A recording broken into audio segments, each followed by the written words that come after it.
Good morning. जैसा कि आप देख रहे हैं आज का टॉपिक युग्मक जनन। क्या है भैया? आज का टॉपिक है युग्मक जनन। इसको बोलते हैं इंग्लिश में गैमीटोजेनेसिस। क्या बोलते हैं इंग्लिश में? गैमीटोजेनेसिस। आइए इसको देखते हैं, पढ़ते हैं क्या है। देखिए इसमें लिखा है वृषण अथवा अंडाशय। वृषण अथवा अंडाशय।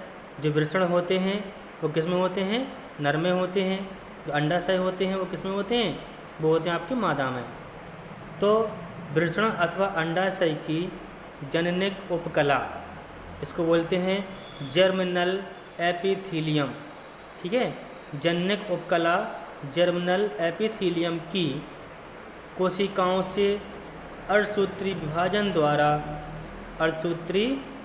द्वारा युग्मक निर्माण की क्रिया को क्या बोलते हैं? युग्मक जनन कहते हैं। मीन्स गैमीटोजेनेसिस कहते हैं। अब कहाँ पे हो रहा है ये? अर्धसूत्री विभाजन होगा, मतलब एक कोशिका से दो कोशिकाएं और दो कोशिका से चार कोशिकाएं बनेंगी, तब जाकर के युग्मक जनन का निर्माण होता है। ठीक है, समझ में आ गया ना? तो नर में नर युग्मक या शुक्राणु, मतलब ये कह रहे हैं कि जो नर होता है, जो मेल होता है, उसमें शुक्राणु पाए जाते हैं, मतलब स्पर्म पाए जाते हैं। और जो मादा होती है, मादा में होते हैं अंडाणु, मतलब ओवम। ठीक है ना? तो बात करते हैं आगे अपन शुक्राणु की। तो इसमें क्या होते हैं? तीन अवस्थाएं होती हैं।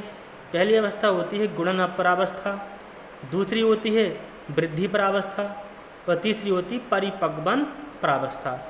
तो हम अब बात करते हैं, यानी कि जो नर होता है, नर की बात करेंगे। नर में क्या है?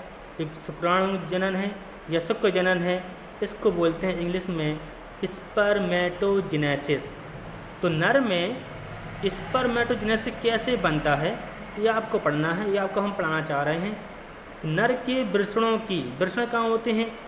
वृषण जो लिंगी होती है उसके नीचे दो गोलियां होती हैं, उनको वृषण कहते हैं।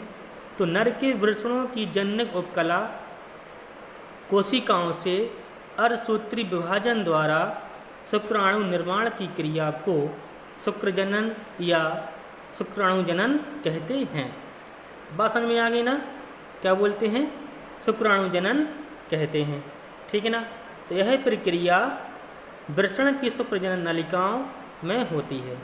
ठीक है, तो आगे बात करते हैं। यहाँ पे देखिए आप क्या है, यहाँ पे लिखा है कि जो परावस्थाएं होती हैं, क्या होती हैं परावस्थाएं? पहली परावस्था कौन सी है?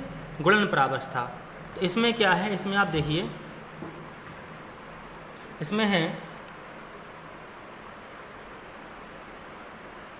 इसको बोलते हैं मल्टीप्लाइकेशन फेस। क्या बोलते हैं? मल्टीप्लाइकेशन फेस कहते हैं। ठीक है, तो भ्रूण के वृषणों का जननिक उपकला की कोशिकाएं प्रारंभिक जनन कोशिकाएं कहलाती हैं। जो पहली वाली कोशिका होंगी उन्हें क्या बोलेंगे?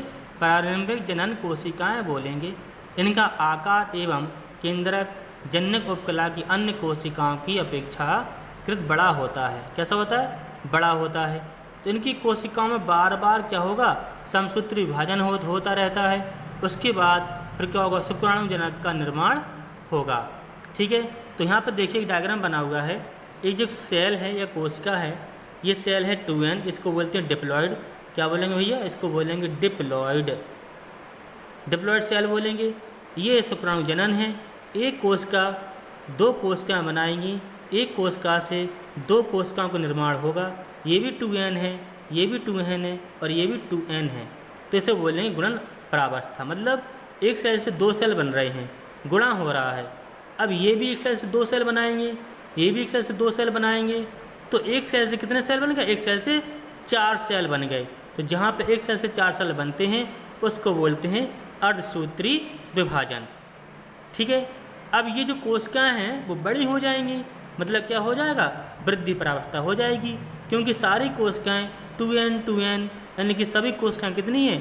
2n ही हैं। यानी कि मतलब होता है डिप्लॉइड कोशिका, डिप्लॉइड सेल।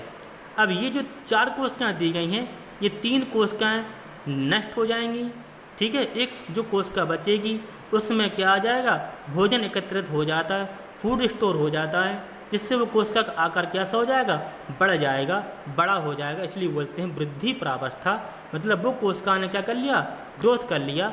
जब कोशिका ग्रोथ कर लेगी, बड़ी हो जाएगी, उसको बोलेंगे प्राथमिक शुक्र कोशिका। क्या बोलेंगे भैया, प्राथमिक शुक्र कोशिका बोलेंगे। अब ये शुक्र कोशिका 2 सेल बनाएगी, एक ये और एक ही बना रही है, इसे बोलेंगे द्वितीयक शुक्र कोशिका। ये पहली है, ये दूसरी है, क्योंकि प्रत्येक सेल 2 सेल बनाती है। ये भी एक सेल 2 सेल बनाएगी, ये भी एक सेल 2 सेल बनाएगी, तो क्या हो जाएगा, अर्धसूत्री विभाजन सेकंड।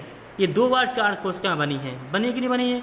तो इससे जब ये कोशिकाएं बन जाएंगी, इसको बोलेंगे पूर्व शुक्राणु। क्या बोलेंगे, पूर्व शुक्राणु बोलेंगे। इसके बाद जाकर के आप देख रहे हैं ये आकृति किसकी है, ये शुक्राणु की। इस प्रकार से 4 कोशिकाओं से 4 शुक्राणु का निर्माण होता है। इस प्रकार से जो मेल में पाए जाने वाले जो शुक्राणु हैं, स्पर्म हैं, इस प्रकार से निर्माण होता है, ठीक है। इसको बोलेंगे शुक्र कायांतरण। इस प्रकार से जो कोशिकाएं हैं, जो कोशिकाएं 1 से 2 बनाती हैं, 2 से 4 बनाती हैं, फूड स्टोर होता है, ग्रोथ करती हैं, फिर डिवाइड होंगी। उसके बाद जो 4 जो पुत्रिक कोशिकाएं बनेंगी, उसके बाद लास्ट में आपका जो मेल में पाए जाने वाले शुक्राणु होते हैं, तब उनका निर्माण होगा। Thank you. अगला टॉपिक आपको पढ़ाएंगे। धन्यवाद।